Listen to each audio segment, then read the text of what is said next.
live from inside Porsche Colorado Springs. It's the First Dibs podcast with our hosts, John Deisty and Justin Underwood. Buckle up and let's go for a ride.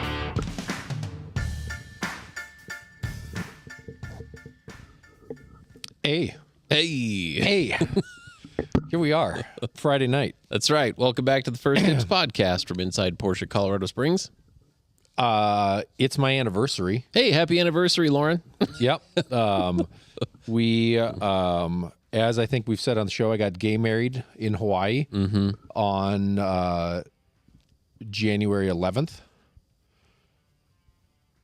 And then we got real married in Minneapolis on the 23rd. That's awesome. So we might cut this one short so I can get out of here. Yeah. But we might not. You never know. And it's cold. It's cold. It's snowy. Did we say it's the First Dibs podcast live from inside Porsche Colorado Springs? Part of it. Okay. Usually what we do, for those of you that are tuning in for the first time, is we'd like to talk about new and exciting inventory here at Porsche Colorado Springs. Because as you can see, just in the 4 cars that you can see behind us, we get some stuff. Yeah, I almost said the S word, but I remembered my training that I'm not supposed to drop the PG-13 language. Right. At least, yeah. At least not this early in the show. Wait till 59 minutes or yes, so. that is a good plan. So, with that in mind, what did we get in? We got a 2024 Lotus Emira first edition. Is it green? Yeah, it's green. Does it have a black roof? Black roof. Does it have leather inside? It has full leather inside. And is it that extra cylindered engine that comes out of a Toyota Camry? 2 extra cylinders. It's a 3.5 liter supercharged V6. Makes 400 horsepower. 6-speed manual transmission. It's easy to get in and out of. I really liked the Evora that we had. I thought that was a wickedly cool car. I think if you wanted, if you like Cayman driving dynamics more than 911 driving dynamics, but all of your buddies had Porsche products and you were just like, so sick of all of them being right all the time. And you just wanted to like put a wrench in it a little bit. That would be a great car. It's super cool. It has back seats. Yeah. I think they're a little less useful than in a 911. But they're there. But they're there. Yep, they are there. No, great car. It's got 2,500 miles on it. Came to us out of a owner from Florida. Yeah. But nice. You drove it here. Right. Bought it new, drove it here, traded it. It's super cool. Yeah, no, I think it's pretty neat. Yeah, that was fun. What else did we get? We were talking about them. A 2022 GT3 Touring, jet black metallic with bucket seats and the exclusive interior black with, I think it's chalk. I think it might say cream on the build, but I think it's chalk. That thing's pretty wicked. It is pretty cool. I like that car. We got a 2025 GT3 RS non-Weissach car. Yeah. Black interior with yellow deviated stitching. That's a good way to do it. 2,500 miles on that car. It's like the Buzzy Bee. It's cool. Yeah. I think the non-Weissach is kind of cool, actually. It's a sharp-looking car. The reason being the non-Weissach is it's less expensive. Yeah. Save you $50,000. Probably. About, Something like that, right? Yeah. That was a big option. And it'll be interesting to see where that lands way down the line. We were watching some auctions today, and if you put down a Carrera GT and an Enzo next to each other, the Carrera GT, I think, is a better car all around. Yeah. It's a manual, screaming V10. It's an open top car. It's prettier in the like flowy, pretty essence of car-ness. One of those sold for, I think with buyer's premium, $3 million today. The Enzo with first generation flappy paddle gearbox, painted stupid every car in the world red, with a V12. That's Yeah. cool. And I think I love the way they look. But I think the GT is prettier. The only thing that I think the Ferrari has going for it is they made 1/3 as many, Right. and that car sold for 3 times as much. Right. Yes. Rounding. Brown. So the Weissach cars, which they made less of, Yeah. which may be less pretty because there's less carbon fiber.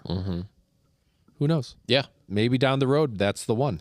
And we'll get to it, I'm sure, tonight, but talking about the next generation GT3 RS. Yeah. What else did we get?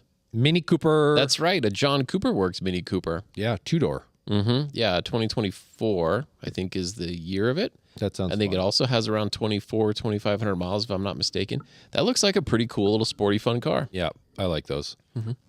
Going all the way back to when they first introduced them again with, I think it was like a 1.6 liter supercharged motor. Those were fun. What a cool car. Supercharger The Supercharger was sweet. on a pocket rocket. Right. Yeah, buddy. That's the way to go. Those were neat. That's pretty great. Our background tonight looks like it's a green screen. It's just- like just too perfect, or maybe it's just been a while since I've Seen it? because Yeah. well, that was a good show. Well, you mentioned the auction that we watched, some of Yes. the Sotheby's auction, because we had 2 cars that were sold at the RM Sotheby's Scottsdale, Arizona auction today. And 2 cars that we kind of know that also sold. Oh, that's right.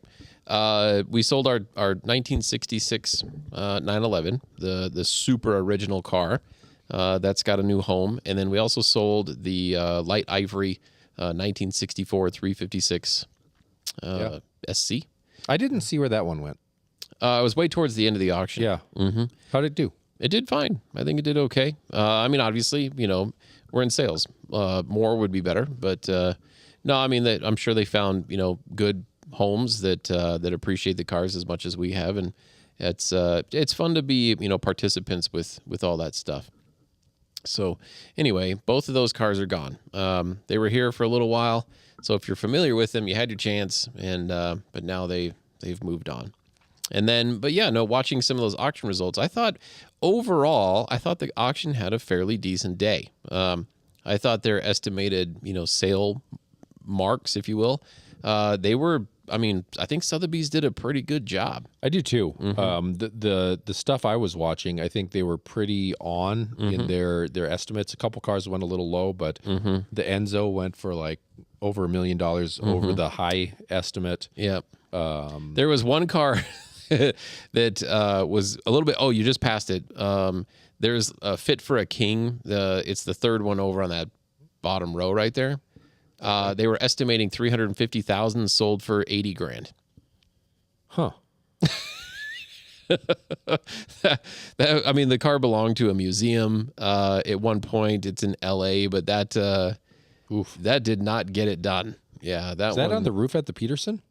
I don't know, but it was supposedly commissioned for a king, or at least belonged to a king at some point. And it did not go so well. 1910, what is it? Daimler 57 horsepower Royal Limousine by Hooper. That's right. So that I was pretty shocked by that, and offered it no reserve. Yeah. So it sold. Send it. Yeah, very interesting car. But I don't know I'm not there, right? I don't know the full story. I'm assuming it runs and drives, but maybe not. It was a museum. I mean, like literally a museum piece in LA. So that one to me was kind of shocking. Just because of what it did not go for. But no, John mentions there's a couple of Jeff Zwart cars that sold today. Actually, the 000 Turbo S sold today. Yep. That was kind of fun. And John's looking at our 356 right now. Yeah. Such a great little car. Fantastic driver. But no, seriously, whoever purchased that one is getting a really fantastic 356. that's a nice car. Really nice car. Well, there you go. Yeah, and so I mean, with the 66 as well, the guys were preparing it to be shipped, and anyway, Patrick took it to go put a little fuel in it, that kind of stuff. And he came back without even being prompted. He said, "Man, that car drives amazingly well." So Seinfeld just said on Spike, somebody had asked a question like, "I'm thinking about getting into 356s. What should I buy?" And he said a C. sure. So this would have been a great one for that guy. Maybe it was him. Maybe it was. That'd be fun. Thanks, Jerry. Thanks for helping us sell that car. Right. Appreciate it. You should have told him to pay $150,000 for it. Right. Yeah. but That's Yeah. okay. We'll work on that. Yeah. Is that does that round out some stuff? A little bit. I think so. Yeah. What's big? Somebody needs to call me tomorrow and buy the 2011 Turbo. Oh, that car is wicked. God, we walked around it a couple episodes ago. It's white with extra white and more white. 13,000 miles. And 13,000 miles. That car. Now service galore. Yeah. So at this auction, a 964 Turbo S lightweight sold for like $2.5 million. Right. And I'm not saying that car is a 964 Turbo S lightweight, but it would rip the face off of it. Yeah. You could drive it every day.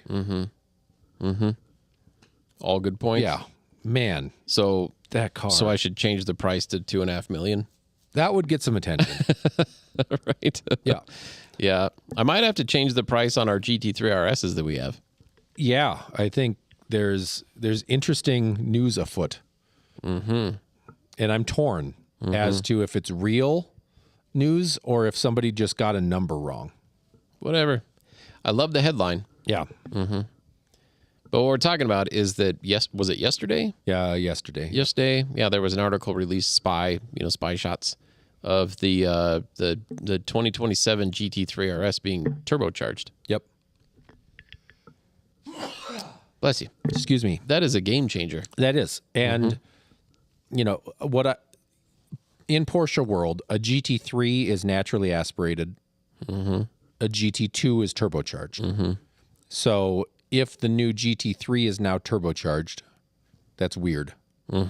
And I think part of what people love about the GT3s and the 3RSs is just the feel of that engine and how, it feels like a race car engine in that it makes a ton of power way up in the rev range. It makes amazing sounds. When you get it with the, the magnetic shifters and the PDK, it just, I don't know how you can get much closer to a race car experience on the street than driving something like that.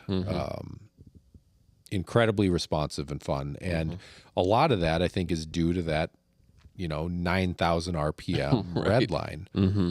So if that goes away and you put turbos in it, obviously, our Speed Yellow GT2 just sold, 2RS. Right. Those are brutes of cars, 700 horsepower, 200 more than the naturally aspirated version. Way faster. But I don't know if they're more engaging. Sure. So if you're kind of diluting some of the sound down and replacing it with like and stuff like that. I mean, it's still awesome and I'm sure it's going to be great, but I think if you're one of the lucky people that has any of the, 991 or 992 GT3 RSs, I think you're laughing pretty hard right now. Yeah. At the potential. I mean, this is, this is like when the 4-liter went out. Sure. And people that had them were like, yep, well, you can't get a manual anymore. Right. This is the last one. And now that car went from what do you think the cheapest you could buy a 4-liter for was? At one point? Yeah. So when they were new, I think the cheapest you could buy one for as a pre-owned car, say a couple years into it, was around $275. you think is that strong? Yeah. Yeah. So those were always, They've always been, Okay. I mean, they were expensive new, right? Yeah. I mean, but because I remember helping a client sell one in, I guess it would have been 2012 time frame. so that's probably a year old. Yeah, well, I mean, and I want to say I don't remember where it wound up selling for, but I think it sold for something like 345, and it had delivery miles on Yep. it. You know, it wasn't used at all. But yeah, so I would say I bet at one point you could get one for 300 or under. Do you think you could ever walk into the showroom and buy a 4-liter? The one that we helped sell for a client, I think that's the way that he got that one. It was a white one. That's kind of what I was thinking. It wasn't. That was a time. He didn't order it. It was a stock. Yeah. It was a stock car. Yep. Like, I think Joe talks about how he had like a red Carrera GT that sold discounted. Oh yeah. That's when we were in Denver. Yeah. The first one sold for 75 over, asking 100, sold for 75 over. The second one sold for sticker MSRP, and the third one was discounted. Yeah. Yeah, but the second and third one up there were both red cars. I actually saw the second one that we had sold because I remember who it was sold to. That went on Bring a Trailer. I think it was a year or two ago, and I was kind of shocked that he never drove it really at all. That's the car I told, probably not on the show, but kid asked if he could take it to prom, and the owner of it said, "Well, you got to learn how to drive it," and sent the personal assistant and the kid out, and they made it 16 miles before the clutch was gone. So the car got towed in, and Is that 50 grand? at that time it was about 32,000. Yeah. But yeah, I mean that was back in 2000, and I think when the clutch was being done, that was probably 2006. Ugh. Yeah. So needless to say, the kid did not take that car to prom. So I think if you have one this is like an era, right? The Mezger engines, that was an era. That won Le Mans, and then went into street cars, Right. and lasted all the way through the 4 liters, and then snap, that was done. Right. Manuals were done. And then we got into this next great era. Right. The engines make as much or more power than the 4-liter did. Right. You couldn't get it with a manual, but the PDK is amazing. Right. That era, goes from 14 through now. I think the GT3 as it sits will be built into model year 27. But that's going to be it again. Yeah. And Preuninger, we've talked about this on our show because he's talked about it on some podcasts. That engine's done at that point. So you've got this awesome 12, 13-year run of this engine. And now what's next? Right. Turbos are sweet. We're going to love them up here. That car is going to be wickedly fast. Like, think about going from the 991 generation Carrera S to a 991.2 generation Carrera S. Oh, yeah. How much? I bet it's a second faster 0 to 60 up here. Oh, for sure. Yeah, for sure. Huge difference. That's going in naturally drivability. aspirated to twin turbocharged. Yeah. Yep. Huge difference. So the car is going to be amazingly powerful, and the performance is going to be insane. The Jason Camisa and Hagerty just did a video with the GTD, The Mustang. the Mustang, the GT3 RS, and the Corvette. What is it? Oh, the ZR1. The ZR1. And the ZR1 is 1,000 horsepower. Right. Right. So it launched everybody on the racetrack. The GT3 did pretty good with half the horsepower. Right. But I think Porsche sees, like, if we want to keep these records, if we want to keep being top dog, we got, our car's more expensive. Right. So let's pack some power into that. And, Right.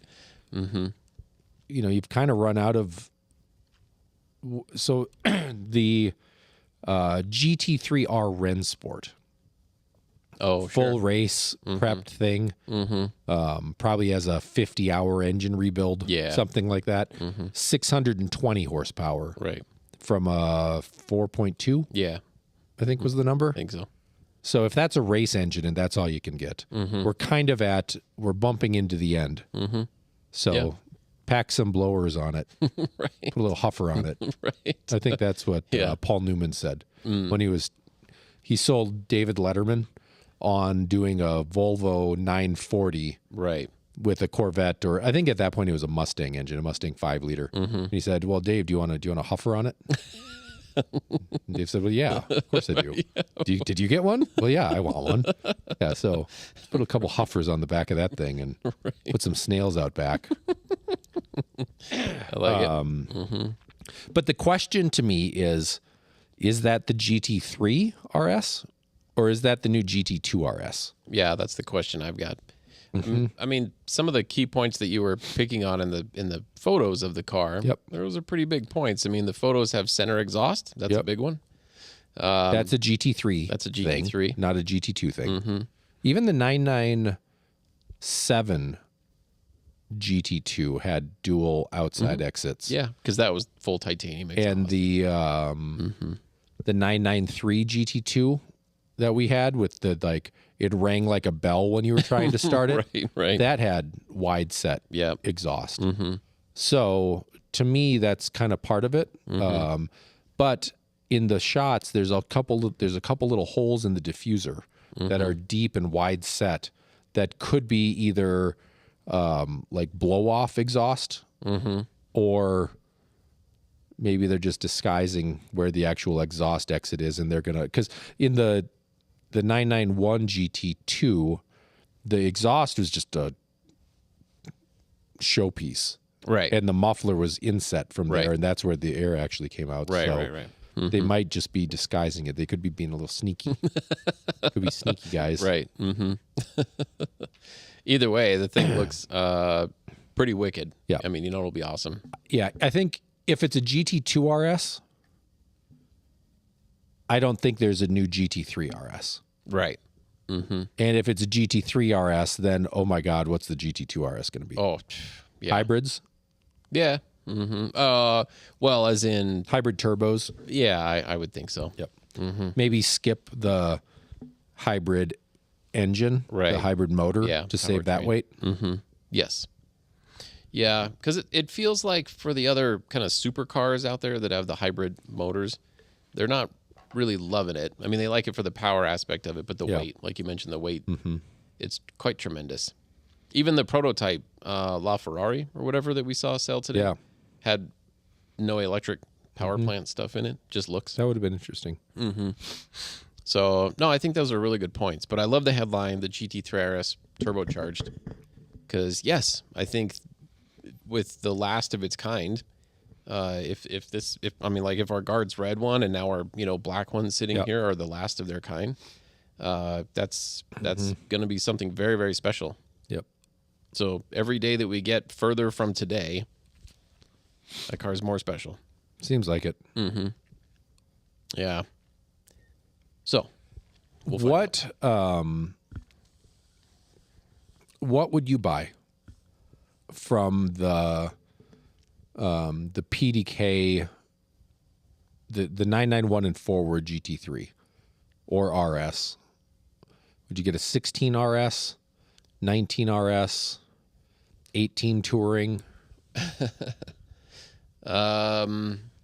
Well, let's see. I got to try and break this down. So, an 18 touring is a ton of fun.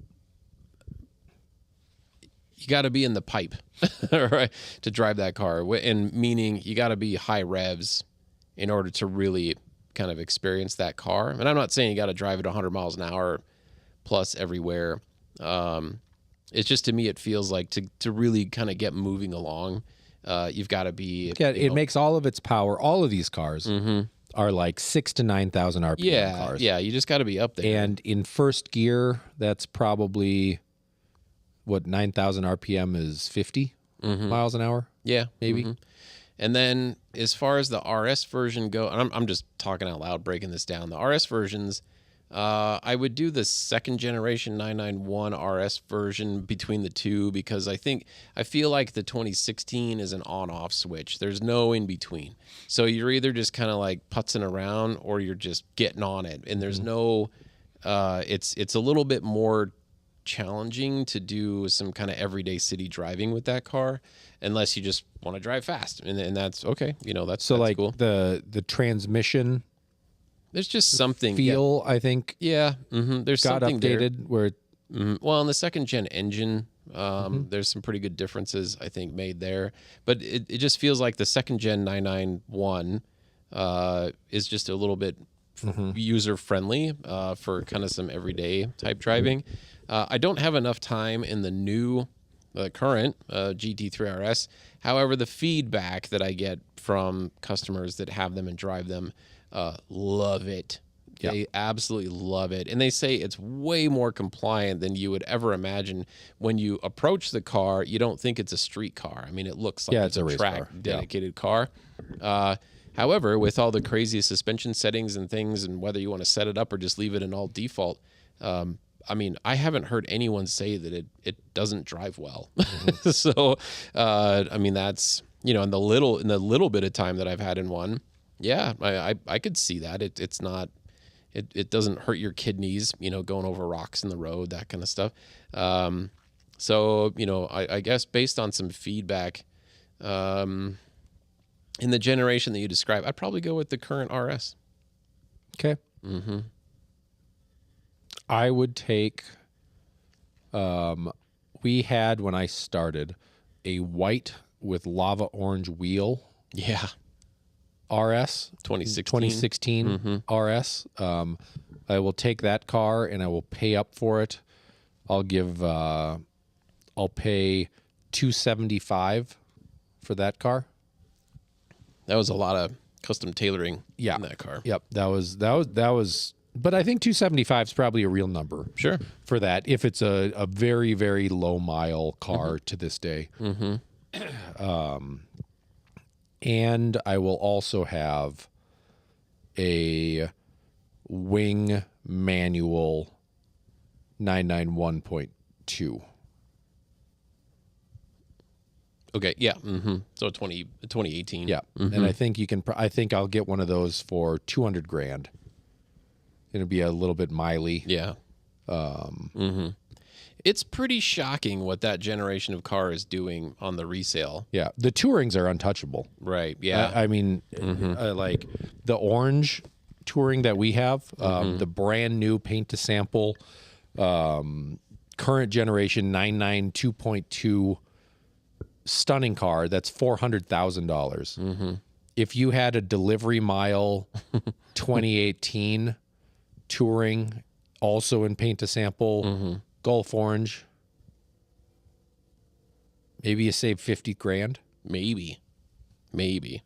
We've seen it was a Brewster Green metallic car. Yeah. Sell a couple times. Yeah, And that sold in the threes recently. Right? yeah, I mean, it's kind of funny because Yeah. we know two of the previous owners Yep. very well. Yep. Like they're very close friends, of ours in the dealership. And I mean, they see it sell Yeah. too, right? When it goes up, like, Yep. oh my And they gosh. probably eat their feet. Oh my gosh. Yeah. Yeah. And I remember when the first guy that we know really well got it was paying a lot. And then when the second guy got it that we know really well paid even. They both paid all the money. a lot. They, Right? exactly. I mean, they paid all the Yeah. money for a great car. Man. And, I think, like, you look at some of this stuff and you think, oh my God, that's so expensive. Because it is. Yeah. But if you can do it, like that, the 964 Turbo S lightweight that just sold for $2.5 million. Right. That was probably what, a $250,000 car back in '93. So Right. $250,000 in '93. Oh my God, Right. who has that money? Right. Seriously, I don't Yeah. have. I have no idea. That was astronomical. That's probably, when did we move into our house? 91. So that's probably about what my parents paid for their house. I think my parents' house is probably now worth $800,000. So that 911 has outpaced their place by 3x. Right. Yeah, pretty incredible. That's nuts. So I don't know. Don't take your investment advice from us. No. That'd be a really bad idea. Right. Yeah. However, if you want to invest into some But if you want to buy an awesome car, we would absolutely be happy to do that. Yeah, for sure. Yeah. We should probably. I know you want to get out of here so you can get to Lauren and the family for anniversary. So maybe let's take. Do we have questions? We got some comments. Oh, nice. Let's see here. Oh, real quick, what popped in here? Bearded Customs, thank you so very much. Preston, my son, is extremely close to getting his private pilot's license. Hopefully here within the next few weeks. I believe just kind of based on some scheduling with the FAA. But no, he's yeah, I'm incredibly proud of him and my daughter for that part. I think she's going to wind up going to KU, Kansas University. For nursing. We got to sit down and talk about some of that stuff. But anyway, thank you. And I will certainly congratulate him. And I'll probably send you a selfie of he and I in a plane when I can finally rent one. And he can fly me, around some scenic Colorado area. Let's see here. Somebody from Shift says, I'm turning 40 in 5 months. I'm underwhelmed with the concept. But silver linings, John. What's the WRX license plate going to cost? I think Do you still have that for your new car? I haven't transferred it yet. Okay. So I don't know how that works. Yeah. I think I would let you have it if you made yourself a license plate frame that said on loan from the personal collection of John Deisty. So the frame would say that, Right. And then you could run the in my 40s. That's pretty cool. Let's see here. Stephen H. Thank you. Thanks for tuning in. If you could own only one Porsche for the rest of your life, which would it be and why? Mine just sold or didn't sell actually at the RM Sotheby's auction. Wow. Let me see if I can bring that up there, and I will show you. Anybody that knows me knows the answer, but now it's even more specific. Oh, You got you got me? no, we're not sharing. You can probably add it. Let's see. Let's try. Okay, here we go.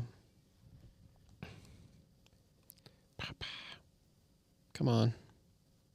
Here we go. Justin's working on it. I'm doing He's it. touching the wrong buttons. He's got to touch the picture of the car. Oh, yeah, There you yeah. go. Get We the got to car get out that of to there. go away. There you go. Here we go. There you go. Now do it backwards. There it is. There it is. Now here we are. Here we are. I normally have a producer I here. know, yeah. Normally my answer would be a 73 Carrera RS. But this one, it's a 72 factory development car, Carrera RS. Pretty crazy. It's a Carrera RS prototype? Right. Are you kidding? And look at the color. Oh, it's cool. Wow. So this thing was a no sale. They're asking $725,000 for it. That's all the money. That's a lot of money. Yeah. But when I go to sell it in 10 years, you know what it's going to be? 1.4 million. Right. So Right. technically this is going to be a negative ownership cost car. Right. And well, I guess I won't sell it in 10 years because then you're telling me I'm dead. So I'm going to have yeah. this one for the next 50 years. Okay. And I will sell it on my deathbed when I'm 93. And then it will be selling for $111 million. Yeah. But that's the car. Any variant of a Carrera RS original, but this one specifically. Yeah. Fluorescent yellow paint. Right. That's pretty insane. An early example of the ducktail spoiler. Come on. How did that car not sell? Yeah, I don't know. Is it titled or is it It's a on bit. bill It's of a bit sale? of a mutt. It started life as a Carrera S, and then the factory muddled with it, which maybe that makes it not a real RS, but I like the idea of a prototype. I think that's super cool. You know, you think about who was driving this car. There's only one of them. There's only one of this. There's only one of that. Oh, and it's external oil fill because it's a 72. 72, yeah. Yeah. Not a 73. Come on. That's pretty What cool. a thing. Yeah, that's pretty Yeah, fun. that's the one. People were sleeping on that. Somebody go buy that and bring it over here. So John can see it. Yeah, I'm not driving it. Yeah. It's got one of the first 30 engines. The 2.7 liters. Yeah. I wonder what the 916 has. I wonder what the engine number on that thing is. That's a great question. I bet that's like number 26. Right. I bet we could But that's find slightly out. earlier. But yeah, this car is amazing. Yep. So that's my answer. Have that forever. That's cool. Forever car would be a Carrera GT. Good choice. That's that. Okay, what if it was a 911? If it had to be a 911? Yeah. I'd go with the SC, 79 SC. Okay. Cool. Love that car. Yep. Let's see here. Is my screen gone? No, you want it to be? Yeah. Make it go away. All right. There we go. Okay. Let's see. Everybody's turning 40. Yeah. That happens. Oh, nice. Bearded Customs. He's got 80 hours in his private pilot's license. That's awesome. That's Where are you fantastic. getting these messages? They're in the chat. But I don't see those messages. I just seen. I don't see those. Maybe I'm only looking. Let's do live chat. There we go. Is that more info? Yeah, there it is. Oh, hey, Dan spoke up and said his answer is the 718 Spider. I'm with you, buddy. I mean, that's awesome. You do keep that forever. Yeah, that is a forever car. Yep. Well, I mean, I don't know that there's much more to talk about, to be honest with you. I got one question. What makes a car great? Wow. It's like philosophical. Yeah. What makes a car great? What makes wine great? What makes a great wine? I think that is good fruit, Okay. a knowledgeable winemaker, Okay.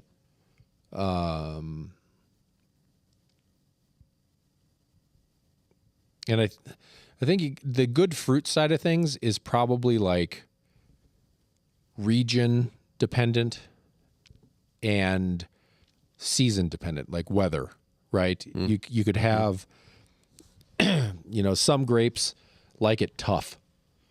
They want it to be dry and awful. They want to struggle. So they have to pull everything out of the dirt and pull it out of the earth and make myself. Right. And other grapes are like, oh, I like it when it's raining. It's cool outside. And it's foggy.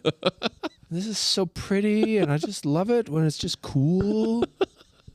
And, and all of that matters in what you're doing. So I think it's climate, which leads to the fruit. And then it's the person behind the wheel, the person that's, knowing when do I pick that grape? And what am I going to do with it? How long do I let it, how much do I smoosh it? And how long do I let it sit with the skins and the stems? And how much do I filter it? And how long do I let it sit in a barrel? And how much barrel do I, like the person that's doing it, that matters a lot too.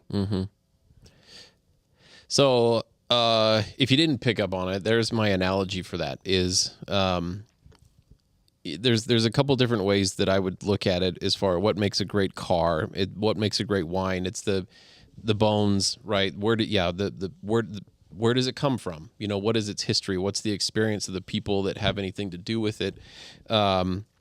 Sometimes at the end of the day, it's what's your perception, right? A good wine for some people is Reuniti, or whatever it's called, right? Like my mom drinks Reunite or Reuniti or however you like, because that's what she likes. Okay. Yep. But a good wine, to others is whatever we had tonight. It was delicious, by the way. It was fantastic. Good point. So personal experience. Personal experience. Also matters a lot, because if you drink Mountain Dew all the time and you just love it when it's syrupy and sugary sweet, Right. if somebody pours you a 30-year-old Brunello that tastes like dirt, and Right. it's so dry, like you couldn't even spit. Right. Yeah. You might not like that. Yeah. So Yeah. okay. No, I like where you were headed with that. It's the fruit. It's the bones. The structure, the heritage behind it, as far as the experience and the knowledge, and who's designing it and who's crafting it, who's willing to put their name on it when it rolls out. At the end, whether you're putting a label on it or you're putting a badge on it, right? I think that speaks volumes, is who's willing to stand behind the product, and not only who is willing to stand behind the product, but who is that person or who is that company that's willing to stand behind that product. Let's face it, there's a lot of companies out there, they put a product out there just to put a product on the shelf or on the road, and they don't care. And then there's other people that they want to put a product out on the shelf or out on the road, and they do care. It matters very much to them, right, what that's going to be. And I think there's some differences there. It leads to the end result difference. Yeah, I think there's you got to look a little bit at heritage and like where is the company coming from, and what's the purpose of the car. Yeah. Right.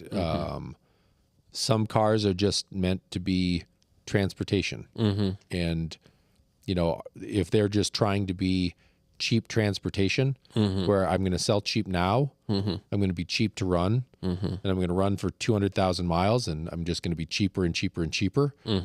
Like, that's a noble goal. People need to get around. Yeah. That's different than the end game goal of companies like ours or Ferrari or stuff like that, right? There's a different mentality in what they're trying to build. So for you, how much does power matter in a car being great? That's not. On a scale of 1 to 10, I'd put it at like a 7 on the power. Power is a 7. Okay. I think I am less than. I think I'm less than 7 for what power matters. How about smell? Oh, that's How up much? there. Yeah, That's like that's like a 9. that can make things important. Yeah, right. And it's not. It's like smelling like horsehair, right? Smelling like a box of crayons. Yep. That can matter. Race gas. Ooh, yeah. But You know, some of that is leaded gas. where race gas may be off-putting, right, to a lot of people, or it can be savory, to other people. Yep. And there's experience and background, and what's your perception of it. So Catalytic converter versus non-catalytic converter. I don't know that really matters. Matters.